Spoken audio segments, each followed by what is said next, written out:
Algebraic expression है, इसमें आपका ये टॉपिक आपको बिल्कुल क्लियर कर देगा कि फ्रॉम स्टार्टिंग टू एंड कि एल्जेब्रिक एक्सप्रेशन होता क्या है और इनका ऑपरेशन क्या होता है, इनकी टाइप्स क्या होते हैं और इनकी आपके what is the like term, जैसे कि बोर्ड में लिखा है like term, unlike term, coefficients and degree and all that, इसको कवर करूँगी मैं।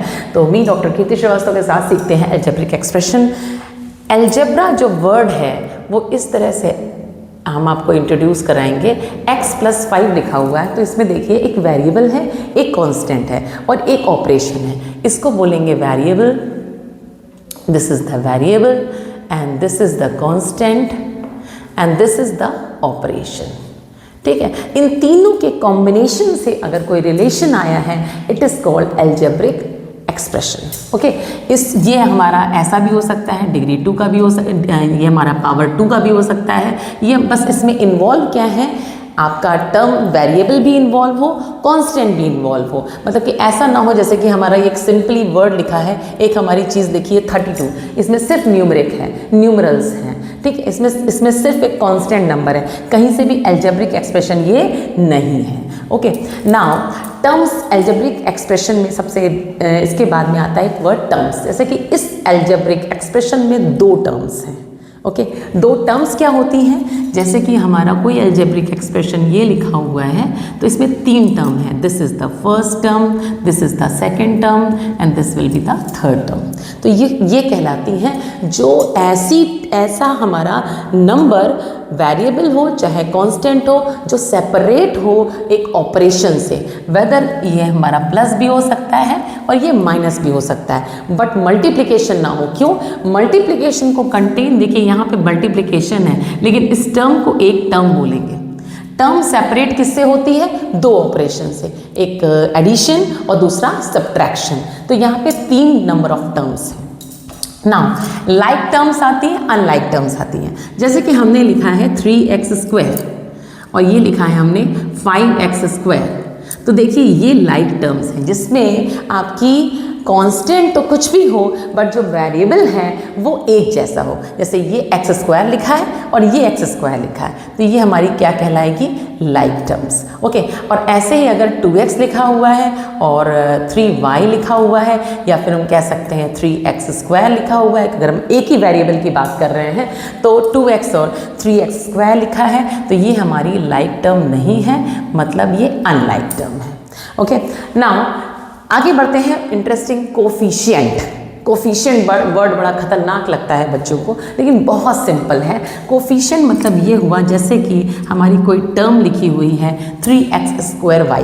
कोफिशिएंट आपका वेरिएबल भी हो सकता है, कांस्टेंट भी हो सकता है। जैसे कि अगर हमने आपसे कहा कि x² का कोफिशिएंट क्या है, तो x² को छोड़ के जो लिखा हुआ है वो उसका coefficient is the coefficient of x² is what? 3। ऐसे ही कहा जाए आपसे कि कोफिशिएंट ऑफ x² क्या है, तो x² को छोड़ के क्या लिखा है? 3y।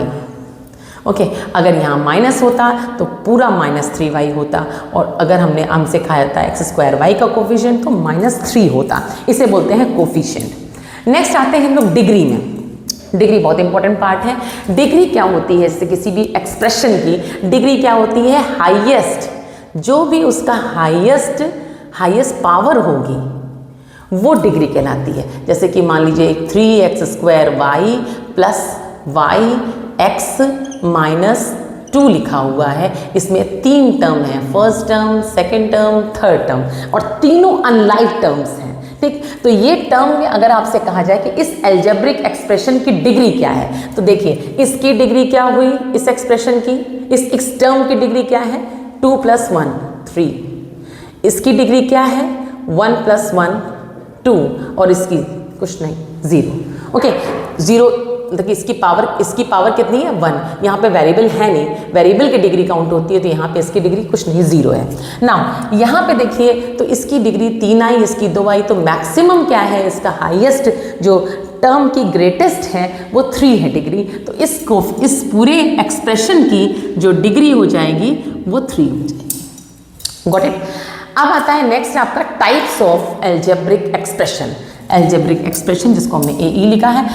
जब हमारी किसी भी एल्जेब्रिक एक्सप्रेशन में सिंगल टर्म होगी लाइक दिस, तो इसको बोलेंगे हम मोनोमियल, एक टर्म है, only one term, algebraic expression containing one term only, it is called monomial. Next आता है binomial, binomial like this is the binomial, two term है। देन ट्राइनोमियल में आते हैं, तो trinomial is 3xy plus y plus 2, 3 terms, तो this is trinomial. और polynomial कहते हैं हर एक एल्जेब्रिक एक्सप्रेशन पॉइनोमियल होता है, ठीक। लेकिन पॉइनोमियल मतलब कि हमारी कह सकते हैं कि हमारी 3 टर्म की जगह 4 टर्म हो जाए, तो 4 के आगे नहीं बोला गया, इसको बोला गया है सिंपली पॉइनोमियल। अब पॉइनोमियल को एक्सप्लेन, इसको आगे फर्दर कैसे करते हैं, इसको हम आपको बताते हैं। ओके, एल्जेब्रिक एक्सप्रेशंस को ऐड करना और एल्जेब्रिक एक्सप्रेशंस को सब्ट्रैक्ट करना। तो देखिए कैसे करते हैं, 2 एक्सप्रेशन दिए हुए हैं। अब इसमें देखिए आप, इसमें 3 टर्म्स हैं, ये ट्राइनोमियल है, ये भी ट्राइनोमियल है, तो दोनों ट्राइनोमियल को हमें ऐड करना है। तो इसके 2 मेथड हैं। तो पहला मेथड जो बेसिक मेथड है, इसको आप समझिए, जैसे कि हम लोग एडिशन सिंपल और एडिशन और सब्ट्रैक्शन में करते हैं, दोनों पॉइनोमियल को हमने हॉरिजॉन्टल इस फॉर्म में लिख दें, जैसे कि हम एडिशन और मेनली अपने कांस्टेंट फंक्शन में करते हैं। अब देखिए यहाँ पे इसका लाइक टर्म के नीचे लाइक टर्म, सेम टर्म्स को एक साथ लिखिए। तो यहाँ पे ये है, तो हमने लिख दिया 3p² q²। देन ये 5 है, तो यहाँ लिख दिया 5। देन ये इसका है आपका लाइक टर्म, इनको लिख दिया, इसको ऐड करा 2। ये देखिए लाइक टर्म्स हैं, तो लाइक टर्म्स ही ऐड या सब्ट्रैक्ट होती हैं। 2 - 3, ये आ गया आपका -p² और q²। ये क्या हो जाएगा, 3 और -3 और +7, तो ये हो जाएगा आपका 4pq और ये हो जाएगा 9। This is the answer. Direct method आप ये भी यूज़ कर सकते हैं, इन दोनों को प्लस करना है अगर, तो इसका लाइक टर्म है ये, तो इन दोनों को जब अटैच करेंगे तो आएगा -p² q²। इन दोनों को जब ऑपरेट करेंगे तो -3 और 7, ये आएगा आपका प्लस का 4pq, और 4 और 5 को ऐड करेंगे, ये आएगा। They both answer same. ये 2 मेथड हैं। इसको हम स्टूडेंट्स को हम ये कहेंगे कि इसको यूज़ करें। अगर वो एबल हो जाएं, कैपेबल हो जाएं इसको स्मार्टली करने में, तो देन ये डायरेक्ट मेथड यूज़ कर सकते हैं। Okay, now next question is subtract this polynomial from this. इसको हमें इससे करना है सब्ट्रैक्ट। इट मीन्स कि इसको हम ऊपर लिखेंगे, तो हमने ये ऊपर लिखी है, तो सिंपली यही लिखी हुई है, इससे हमें इसको सब्ट्रैक्ट करना है। तो लाइक टर्म के नीचे लाइक टर्म लिखेंगे। तो अब इसको हमें सब्ट्रैक्ट करना है अगर, तो सबसे पहले हम स्टार्ट करें, 18 है यहाँ पे, तो 18 के नीचे यहाँ पे हम क्या लिखेंगे, -10, क्योंकि कांस्टेंट, ठीक। देन p टर्म में देखिए भाई कोई है, हाँ है, तो ये लिख दिया -8p। q में है, हाँ है, 7q। देन 5pq ये है, तो ये हो गया -3pq। देन pq² कहाँ है, ये है, तो ये लिख दिया 5pq²। देन p²q², ये क्या है टर्म हमारी, p²q² यहाँ पे नहीं है, तो हमने इसको देखा यहाँ पे कोई टर्म नहीं, तो उसको हमने छोड़ दिया। यहाँ देखिए p²q² में कोई भी टर्म नहीं है, लाइक टर्म, तो इसको हमने छोड़ दिया ऐसे। लेकिन हमारी टर्म्स पूरी कंप्लीट होनी चाहिए इससे। तो यहाँ देखिए आपका ये हो गई है, ये हो गई है, 8p हो गया, ये भी हो गया, ये p²q जो कि यहाँ पे हमारा लाइक टर्म में नहीं दे रहा, उसको हमने अलग से लिख दिया लाइक दिस। अब इन दोनों को हमें सब्ट्रैक्ट करना है। सब्ट्रैक्ट करने के लिए आप यहाँ पे एक निशान लगाइए। सब्ट्रैक्ट करना मतलब कि माइनस, जब माइनस साइन लगता है सब्ट्रैक्ट में, तो साइन विल बी चेंज। तो ये माइनस का प्लस हो जाएगा, ये माइनस का प्लस, ये minus plus minus, and this यहाँ पे कुछ नहीं है, तो यहाँ पे माइनस। अब आप ऑपरेशन लगा दीजिए, तो 18 + 10, दिस इज 28। और ये अब इसका ये साइन मत इनवैलिड हो गया, ये साइन को मानेंगे। -3 + 8 मीन्स आपका हो गया 5p। -11 - 7, तो it is 18q।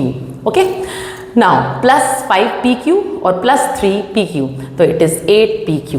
Then this is what, minus minus आपका -2 और -5, ये होता है -7। This is -7pq²। यहाँ पे कुछ भी नहीं है, एक तरह से 0 है, तो ये आपका ऐड होगा या सब्ट्रैक्ट होगा, तो ये p² लिखते नहीं है, उतार दिया हमने, P square Q square, and this is what, sign change हो चुका है, तो अब इसका नया साइन माइनस का -4 पी स्क्वायर क्यू होगा, तो this is the answer. Okay.